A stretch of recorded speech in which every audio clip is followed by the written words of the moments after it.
ইস্তেগফার কিভাবে করবেন আর তওবাই বা কিভাবে করবেন? ইস্তেগফার করার নিয়ম হলো, কোনো অপরাধ হয়ে গেছে, গুনাহ হয়ে গেছে, আল্লাহর সাথে একটু কথা বলবেন। অজু নাই, অসুবিধা নাই, বিনা অজুতেই বলতে পারবেন। মনে মনে আল্লাহকে বলবেন অথবা মুখে বলবেন, আল্লাহ, অমুক অপরাধটা আমি করে ফেলেছি, শয়তানের দ্বারা প্ররোচিত হয়ে, বন্ধুদের পালায় পড়ে, আমার মনের টানে পড়ে আমি করে ফেলেছি। আল্লাহ, আপনি ক্ষমাশীল, আপনি আমাকে মাফ করে দেন, এবং আর কখনো যেন অপরাধ না হয় আপনি আমাকে একটু সাহায্য করেন, আপনি আপনার রহমতে আমাকে টেনে আনেন। আল্লাহর সাথে একটু কথা বলবেন, এটাই হলো ইস্তেগফার, এটাই হলো ক্ষমা প্রার্থনা, আর কিছু না। আপনি যদি আরবিতে করতে চান তাহলে আস্তাগফিরুল্লাহ ওয়া আতুবু ইলাইহি, আস্তাগফিরুল্লাহ, শুধু আস্তাগফিরুল্লাহ বললে এটাও ইস্তেগফার হয়, ক্ষমা প্রার্থনা হয়, যার অর্থ হলো আমি আল্লাহর কাছে ক্ষমা প্রার্থনা করছি, আল্লাহর কাছে আমি মাপ চাইছি।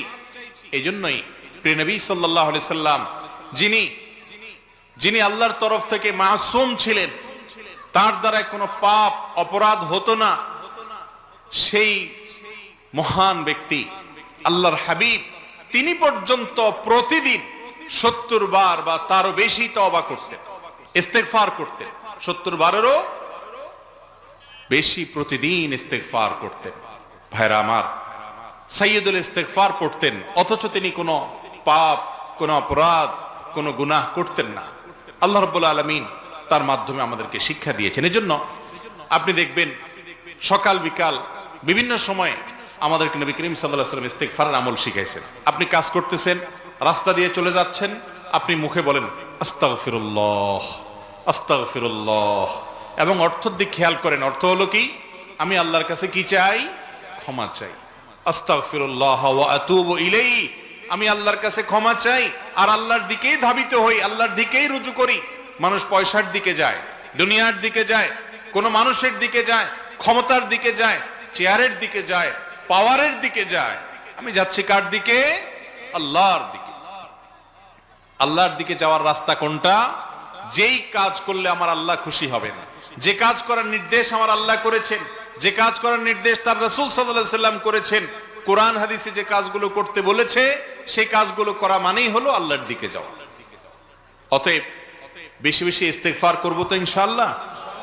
ইস্তেগফারের নিয়ম জেনে নিলাম। সবচেয়ে সংক্ষিপ্ত এবং ছোট ইস্তেগফার হলো আস্তাগফিরুল্লাহ, আস্তাগফিরুল্লাহ। হঠাৎ আপনি একাকী আছেন, একটু বলে উঠলেন আস্তাগফিরুল্লাহ, আল্লাহ আপনার কাছে ক্ষমা চাই। তাহলে পূর্বের যে অপরাধ আছে সেগুলো সব আল্লাহ তাআলা কি করবেন? ইনশাআল্লাহ মাফ করবেন। আর দ্বিতীয় যেটা গুনাহকে এবং পাপসমূহকে মুছে দিবে, নিষ্পাপ করে দিবে, সেটা হলো তওবার পরবর্তী, ইস্তেগফারের পরবর্তী স্টেপ এবং ধাপ, সেটা হলো তাওবা। তাওবা শব্দের অর্থ হলো ফিরে আসা। একজন সন্তান বাবা মার অবাধ্য হয়ে বাড়ি থেকে বের হয়ে গেছে, নষ্ট হয়ে গেছে, অনেক উল্টাপাল্টা কাজ করেছে, এরপর তার এক সময় সম্বিত ফিরে এসেছে।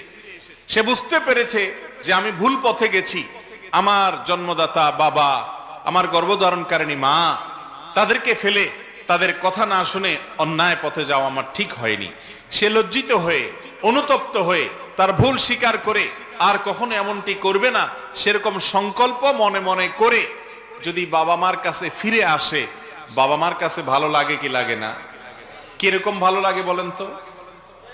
অনেক সময় যেই ছেলে, যেই মেয়েটা সব সময় কথা শুনে, ওইটার চাইতে নষ্ট হয়ে যাওয়া ছেলেটা, মেয়েটা যদি ফিরে আসে, তখন খুশি আরো বেশি লাগে।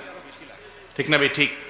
ঠিক একই ভাবে আল্লাহ রাব্বুল আলামিন কোরআনে হাকিমে ঘোষণা দিয়েছেন যে আল্লাহ রাব্বুল আলামিন ইউহিব্বুত তাওয়াবিন, তিনি কি করেন? তার কাছে যারা তওবা করে ফিরে আসে তাদেরকে তিনি অনেক বেশি পছন্দ করেন। ভাইরা আমার, অপরাধ হয়ে গেছে, এটা বড় বিষয় নয়। বড় বিষয় হলো অপরাধ হওয়ার পরও আপনার ভেতরে কোনো প্রকার ভাবলেশ নাই, অস্থিরতা নাই, আপনি আল্লাহর কাছে ক্ষমা চান নাই, এটা হলো বড় অপরাধ। কারণ হলো কুল্লু বনি আদম খাত্তা, নবী করিম সাল্লাল্লাহু আলাইহি সাল্লাম বলেছেন এমন কোন মানুষ নেই যার অপরাধ হয় না, পাপ হয় না। আলেম গায়রে আলেম, আমরা সবাই কম বেশ অপরাধ করি, অগণিত অপরাধ আমাদের দ্বারাই হয়। ওয়া খায়রুল খাত্তাইন আত-তাওয়াবুন, আর এই অপরাধী মানুষদের মধ্যে আল্লাহর কাছে প্রিয় হলেন, শ্রেষ্ঠ হলেন, উত্তম হলেন ওই মানুষগুলো যারা অপরাধ করার পর আল্লাহর কাছে কি চায়? মাপ চেয়ে তওবা করে আল্লাহর কাছে ফিরে আসে। ওই যে বকে যাওয়া, নষ্ট হয়ে যাওয়ার সন্তান যেরকম বাড়িতে ফিরে আসলে মা বাপ খুশি হয়, আমাদের মালিক আরশে আজিমের মালিক, তার কোন বান্দা পাপের পথ ছেড়ে যদি লজ্জিত হয়ে আল্লাহর কাছে এসে মাপ চায়, ফিরে আসে, আল্লাহ তাআলা এরকম তাকে অভ্যর্থনা জানান এবং আল্লাহ তাআলা তার প্রতি এরকম সন্তুষ্ট হন। আল্লাহ